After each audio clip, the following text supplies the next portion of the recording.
this is really important. I don't know how you voted, okay, in the referendum. But I do know that on the 9th of October 2016, so weeks after the result came in, the Sun newspaper was saying this in an editorial, in an op-ed, okay? Bearing in mind that the Sun newspaper is where people like Jacob Rees-Mogg go when they want to inflate their latest nonsense. In fact, so ridiculous has that relationship become that the Sun have withdrawn claims they made about tariffs and so-called no-deal Brexit, while Rees-Mogg failed to do so.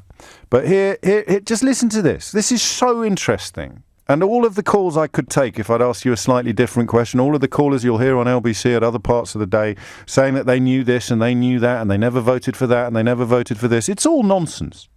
This is what the Sun was saying in the second week of October 2016. Okay, and I'm going to read you the whole thing because it's so interesting. Ever since we voted for Brexit, there's been a non-stop series of threats from the likes of France and Germany. If we dare to take back control of our borders, they say they'll push us out of the single market. Most of it is just hot air, since they export far more to us than we do to them. If they slapped tariffs on us and started a trade war, they'd be the main losers. But there's another aspect to this that makes their threats even more limp. Up to 30 of the countries that have done trade deals with the EU have already pointed out to Brussels that their agreements were made with a single market that included the UK, and it was our presence in the single market that was one of the main lures in making a deal.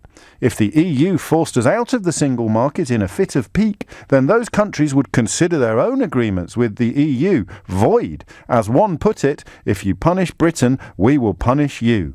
The Remainers and Brussels want us to think we made a terrible mistake and the cards are all stacked in their favour. We didn't, and they're not. So in October 2016, the Sun was arguing that we would be able to retain single market membership despite abolishing freedom of movement of people.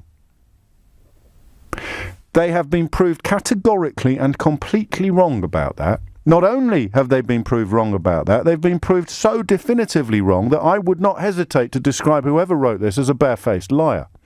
The editor of The Sun, Tony Gallagher, is still in post, despite having lied to his readers on a scale that will damage their futures, their children's futures, and their security. But Rupert Murdoch likes him, so he's still there.